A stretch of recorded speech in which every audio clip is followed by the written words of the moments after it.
અગત્યનું એ છે કે વાત્સ્યાયન જે કામસૂત્ર જેણે લખ્યું, જેણે સ્ત્રી પુરુષના સંબંધ વિશેનું સૌથી આધુનિક અને છતાં સૌથી પૌરાણિક પુસ્તક લખ્યું, એણે એમ લખ્યું છે કે લગ્નની પ્રથમ 2 થી 3 રાત્રિ વર વધુએ એકબીજાનો સ્પર્શ ન કરવો, સુગંધિત જળમાં સ્નાન કરવું, સુંદર કવિતાઓનું વાંચન કરવું, એકબીજાને તેલ માલિશ કરવું, રંગોળી કરવી, વાતો કરવી, એકબીજાને ઓળખવા.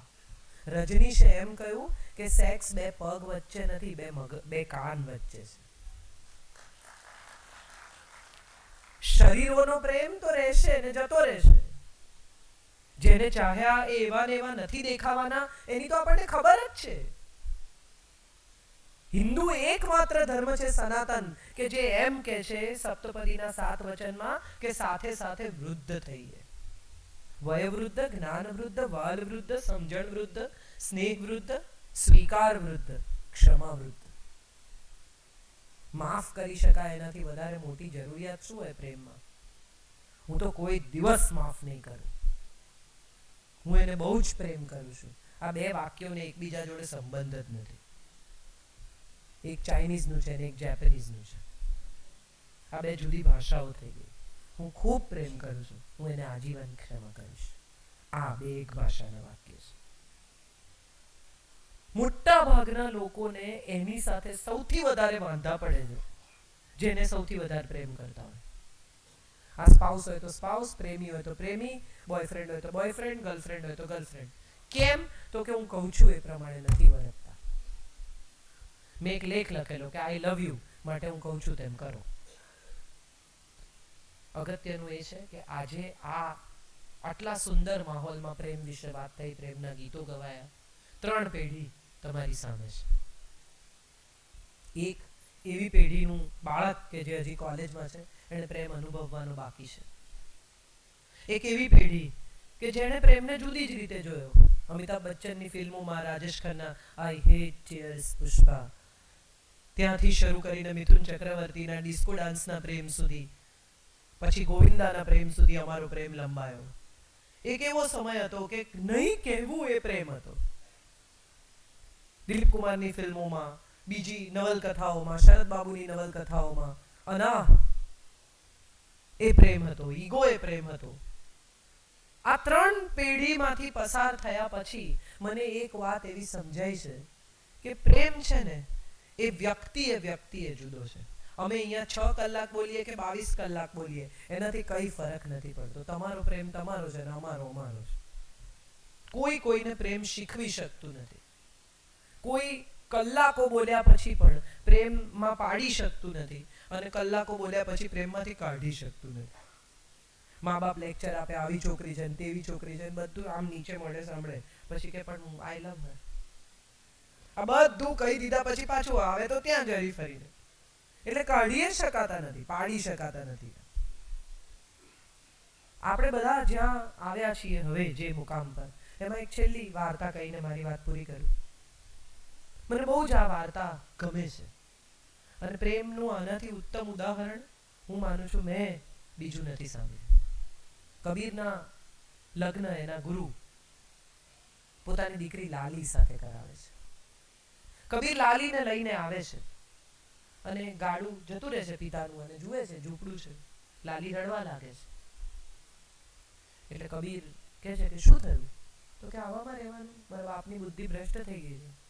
ઘણા લોકો એવા હોય, માજીઓ 75, 60, 70, 80 વર્ષે, કે મને તો એટલા માંગા આવતા હતા, પણ હવે શું? હવે કઈ ન થઈ શકે. આવતા હતા ત્યારે તમારે સમજીને એમાંથી પસંદ કરવાના હતા. એક માજી રસ્તો ક્રોસ કરતા હતા અને પોલીસ પાછળ દોડીને માજીને પકડ્યા અને કહ્યું કે માજી હું 15 મિનિટથી સીટી મારું છું. તો માજીએ કહ્યું સીટી સાંભળવાનો ટાઈમ ગયો.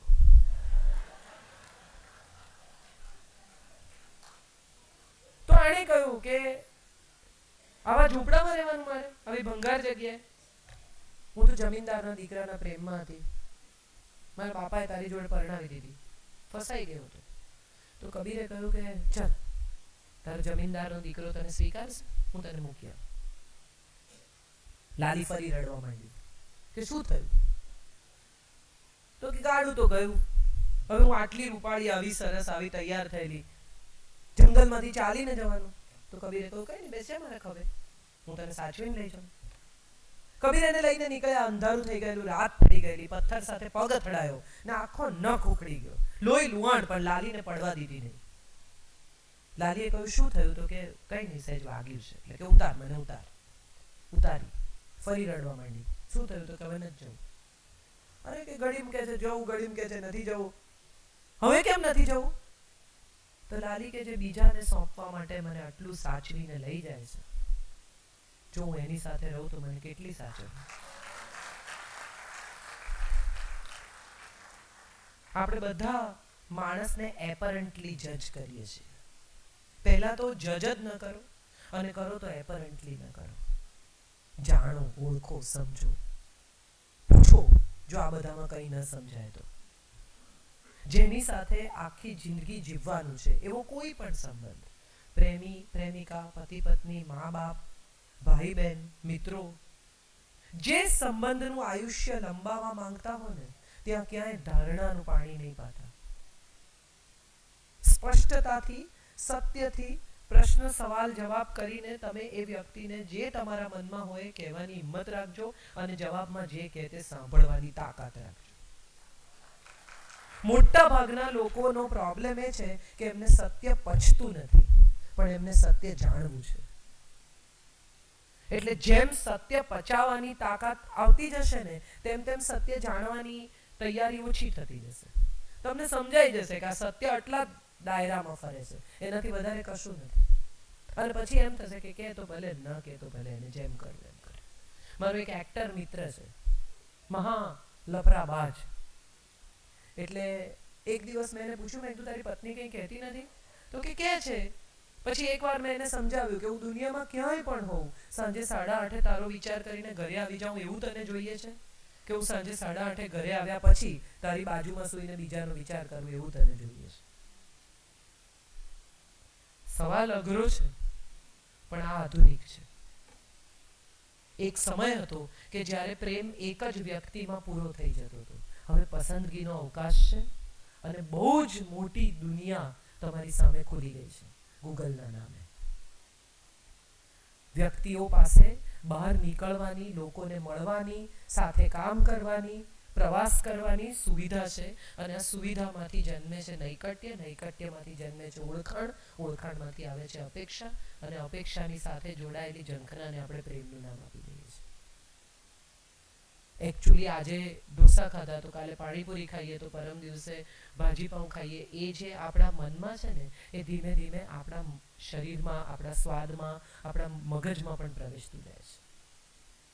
સૌથી મોટું સાયન્સ એ છે કે શરીર છે ને રોજ એક જ એક્સપિરિયન્સ માંગે છે. તમે કાલે નાયા હતા, આજે પણ નાવાનું, કાલે ખાધું હતું, આજે પણ ખાવાનું, કાલે ઊંઘી ગયેલા, આજે પણ ઊંઘી જવાનું. મન એ જ એક્સપિરિયન્સને જુદા ફોર્મમાં માંગે છે. મનને એ જ એક્સપિરિયન્સ જોઈએ છે. કાલે ખાધું હતું તો ખાવાનું છે, પણ ગઈકાલે રીંગણા ખાધા હતા તો આજે બટાકા ખાઈશું, આજે એનું એ નહીં ખાઈએ. અગત્યનું એ છે કે તમારું શરીર તમારા મનના વશમાં છે કે તમારું મન તમારા શરીરના વશમાં છે. એ બેની વચ્ચે તમે જે ક્ષણે નિર્ણય લઈ લેશો ને, એ ક્ષણે તમારા બધા જ સંબંધો પ્રેમ ભર્યા થઈ જશે. ગુસ્સો આવી ગયો, આમાં ખાલી સેક્સ સાથે સંબંધિત નથી આ વાત. ગુસ્સામાં લોકો મારી બેસે, ગુસ્સામાં લોકો બોલી નાખે. જીભ પણ શરીરનો જ ભાગ છે. આ બધું જ તમારા કાબુમાં જે ક્ષણે આવી જશે ને, એ ક્ષણે તમારા બધા જ સંબંધો પ્રેમ ભર્યા થઈ જશે. Love yourself, control yourself, and project what you have. Don't project what you don't have. આ 3 વસ્તુ જો થઈ જાય ને, તો હું માનું છું પ્રેમ ક્યાંય ગયો નથી ને ક્યાંય જવાનો નથી. તમે નહોતા ત્યારે હશે, અને તમે નહીં હો ત્યારે પણ હશે જ.